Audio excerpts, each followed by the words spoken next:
I'm sorry, I'm just looking at this.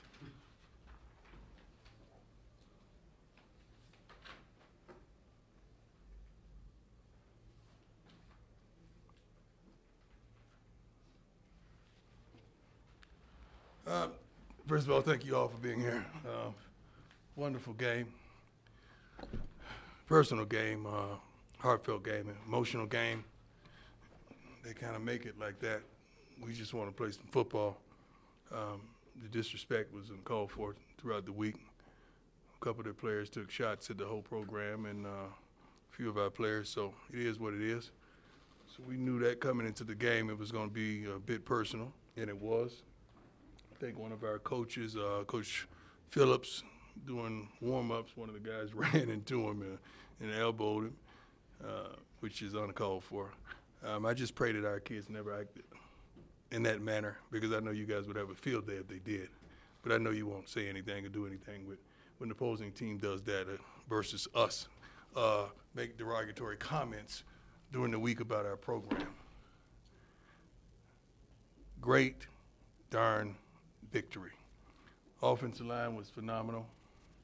Did a great job not only run blocking but pass blocking as well. The defense picked up right where it left off in the second half of last week's game and started the game and kept the momentum through the entirety of the game. We were upset with the last touchdown we gave up. That was, I think it was a 4th and 1 or whatever, and they got an explosion on that, so we're not happy with that at all. Oh, where's penalties? 12 penalties, 115 yards is not going to fare you well. Some of that stuff was like, we got some great refs tremendously. We really do. Some of that stuff is questionable. You know, we're going to always question it. Just unbelievable. But we got it. We did what we needed to do to come out here with a victory. We just really wanted it to be decisive. We didn't want to leave no if we would have done that, if you'd have done, no, we didn't want to leave none of that on the table. Unfortunately, it gets like that when you have these type of rivalries, and that's what transpired. Let's go. Yeah, does that explain? Well, women, we got a policy. I'm sorry. No disrespect, my man. Moments ago, the offensive line came out with Shador and Travis. Why is it so important to highlight them and their performance? I don't know. You asked your daughter? I don't know. I mean, you guys buried them last week after the game. You didn't say anything tremendously positive when I think they almost went for 500 yards total offense week 1, right? Where was the praise and the love? But it was a lot of hate and disdain, and here we go again. Here we go again. Yeah, that's what they got. I mean, these are young men. They're not old as I am and waxed with gray and have wisdom and understand how to handle the foolishness. They're not like that, man. They still are filled with feelings and emotions. I mean, they get those text messages and that stuff they have online, and they get the DMs and they get all that stuff, and that don't make them feel well because you're treating them like professionals. I don't mind, but just treat everybody the same, and I'm cool. Dennis, go ahead. Deion, does the perceived disrespect have to do with Shador and Travis and the #1 offense being in at the end? No. Okay. I mean, we want to score. The game is about scoring, isn't it? I don't know protocol. You should have called me and told me when to pull off. They was trying to, as long as the other team is trying to score, we're trying to score. That's my rule. And is that as good as Travis can be tonight as well as No. Travis is phenomenal every week in and week out. We got a quarterback that's phenomenal too. We just got to protect him. I think the whole country knows that. So we did a great job of that today. And when you see us do that, you're going to see, 36 for 49, no turnovers. And how many yards? Yeah, I don't read. 310. Oh God, we'd have hit that big one to Jimmy. Shoot. Yeah, we'd have hit that big one. That would have been even great. Even greater. Adam, go ahead. Coach, Michael Welch went for 25 yards on his first college carry. Yeah. You had a moment with him. What can a game like this do for his confidence? It does a lot for his confidence. This kid was just playing in high school this time last year. Now he's playing on one of the largest stages in college football. You know, believe it or not, it is. I think, what is it? How many times they sold out here? It's the first, I believe. Excuse me? It's the first in the stadium, I think. Oh, why didn't y'all say that? This is the first time that they sold out here? Why was that? You know darn well why there's that. And this kid playing in front of sellout crowds, I mean, I think the largest crowd he's probably ever played in front of was 4,000 or 5,000. So that's a lot for not only Michael, but some of the people that came over out of the portal. You know, I know some of them have played against teams that had phenomenal followings, but every week and the eye on you every week to perform, it's phenomenal, and it's trying for a young man. We got to do a better job of building them up for the moment, and we try our best. We have so much support and so many people that try to pour into them to get them ready and develop as men for these type of contests weekly. Scott, go ahead. Where's that noise coming from? I think it's from you. We can hear you. Yeah, that's distracting. I'm sorry, sir. Coach Brian, your defense is giving up 9 points, I believe, over the last 6 quarters. What do you think has led to that in them players? We have some guys. I'm sorry. I'm so used to answer. Let me let you finish. I'm sorry. It's all good, Coach. Go ahead. I just said at the end, what do you think is, what have you seen from them? What's allowed them to play at such a high level here over the last 2 weeks? We got some guys that are pretty good defensively. What is happening going on? Does everybody do this, or just me? These guys, they want it. No one's satisfied with their performance. I think we finally got a darn sack. We finally got a turnover. We finally got a couple of picks, which was satisfying. But these guys could play the game. They work their butts off in practice. They work their butts off studying film. I think the average film time is probably 3.5, 4 hours, per guy. Putting it in because we put it on the board because we want everybody to see how much each other watch film, so we understand everyone is prepared. But these guys are doing it. Coach Rob is doing a wonderful job, man. He really is, and Pat is as well. They're doing a wonderful job with what we have to work with, and we got some guys that really want it. And we're not there yet. We're slowly but surely improving, and you'd be a fool to look at our team and say we're not improving. That's crazy, especially with where we are defensively and what we're capable of doing offensively. Tyler, go ahead.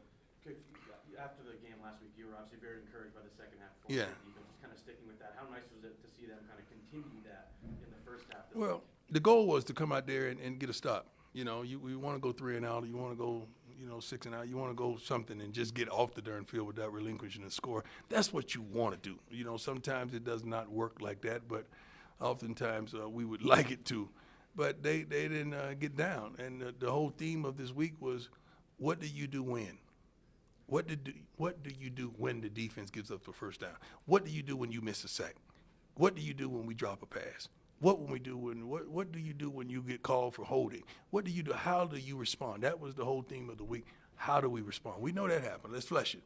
Now, what do you do to respond? And just following up on that quickly, Levante Bentley had that huge strip fumble close to the goal line. I mean, how much do you feel like that really kind of solidified the result for you guys? Well, Levante Bentley, first and foremost, has been one of our key players on our defense. I mean, this young man, he is football, man. Like, when it comes to our defense and a hard-nosed guy that's doing it at practice week in and week out, one of the most touching moments that I've had since I've been a coach here in Colorado was I usually go for a walk, me and a few of the other coaches afterwards, but before we left the field to go on our walk through campus and whatever, I saw Levante Bentley getting ready on the field, jogging with Big Q, with Big Barnes. I was like, what is wrong with you? I just gave you the second half of practice off because I know your foot is messed up and your foot is hurting and you're limping. He said, Coach, I got to get the big fella ready. I got to get the big fella ready. He's jogging with this guy, and he's limping because he's sawing into his teammate, trying to get him prepared and in shape to play this game. So you talking about a man who I love to life. He is one of those guys, and I'm proud of him, truly proud. And you said you wanted to come out here and have a decisive victory, and you did. How important do you feel that is now for confidence, to be able to build off of heading into next Well, week? it's important for our line to compete like they competed. It's important for our defense to have consistency and finally get sacks and finally get turnovers.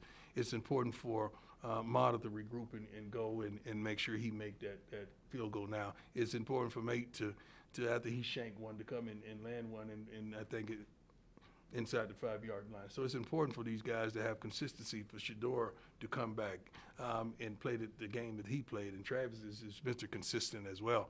But a lot of those receivers chipped in today, and they did a phenomenal job with their targets that they had. Mark, go ahead. You mentioned earlier Colorado State's shenanigans of disrespect. Yeah. I think right at the end of the first half, their quarterback ran out of bounds, bumped into Travis, and told him he was too small. How stupid is that? This is Travis Hunter. Dude, this is Travis Hunter. This is Travis Hunter. Like, who does that?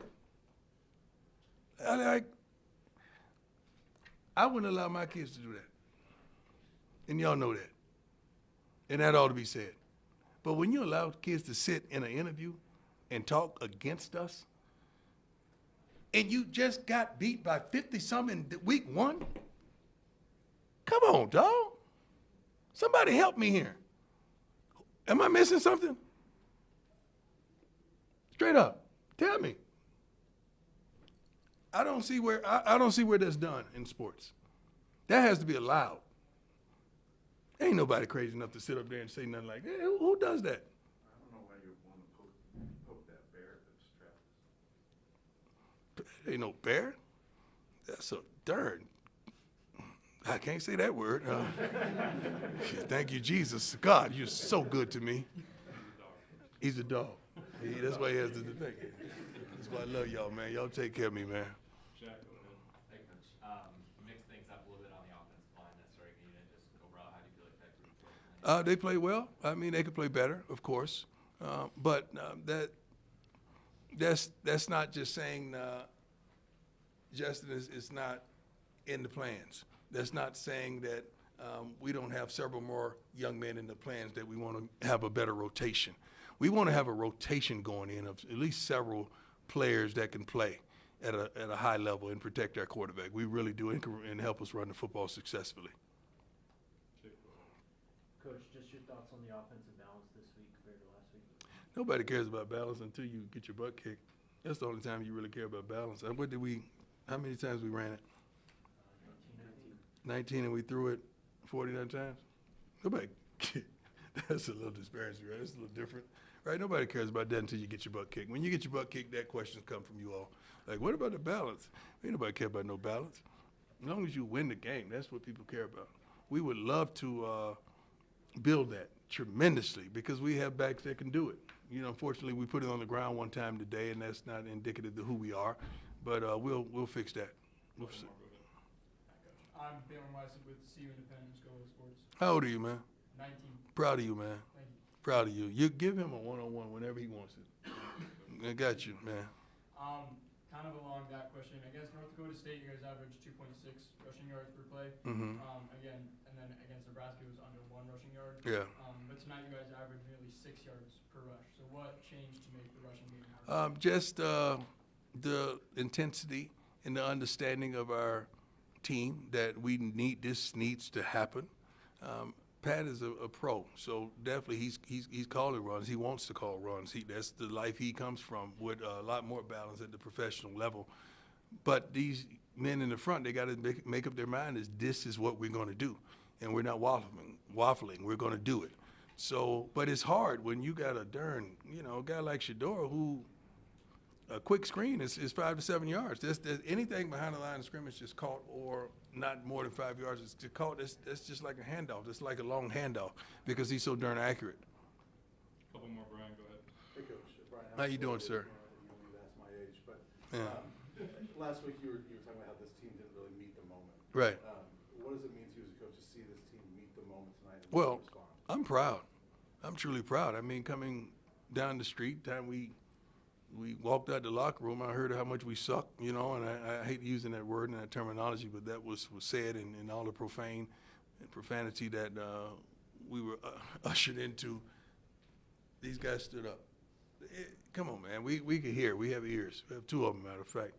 And we heard all the foolishness and might as well abandon the darn season with one darn loss. You know how many people have lost one game in college football? There's some really good teams that lost one game. We like to think that we're one of them. Yes, we're developing some things. Yes, we're working on some things. But yeah, you see this arrow is headed in the right direction, especially defensively. And you know, everybody knows the formula. You protect two, you go. It's simple. Couple more guys. Ron, go ahead. Coach, Nakai Hill-Green got the start at linebacker today. Yeah. Really good game. What are you seeing from him, and how big of a game changer is he I in this defense? believe he started last week too. Yeah, I think he started last week as well. He comes to play. He's a student of the game. He plays very physical. I think he has some tremendous physical stops today as well. But he lines the guys up, get them going, and he's like a pro out there. He does a phenomenal job. My brother. Yeah, so after last week's loss, right, to Nebraska, the offensive line came into question. So my thing to you is, what type of switch did you see in the offensive line in practice that led you to believe, okay, these guys are going to come out and show who's boss? Well, their preparation, the attention to detail, did a lot more inside run this past week than we did done in previous weeks. They just didn't like what they heard. I mean, it's not kind for young men to hear how bad they are consistently. It's not kind. As coaches, we could get on them as well to confirm some things, to challenge them in some manners. But soon, also during the week, I said, all right, now it's time to build them up. It's time for us to build them back up so we could prepare them for this contest. And they came to play. From the first play on, they came to play. I'm so darn proud of them. You have no idea. Just seeing their eyes and how they lit up on that field when they were driving and doing what they wanted to do. And I don't know how many times two got touched tonight, or did we even surrender a sack. I know he did a good job of running around trying to get rid of it. So that was phenomenal as well. Phenomenal adjustments by Pat and Phil and those guys in the offensive rooms. Anything else for Coach? Thank you all. I appreciate you. But I just want you to have the same passion when you see foolish things that you have when you see things on our behalf. I'm not asking you to jump on anybody because I don't condone that as well. But, I just like balance. Balance in any part of life is wonderful. God bless y'all. Y'all get home safe. Have a great evening.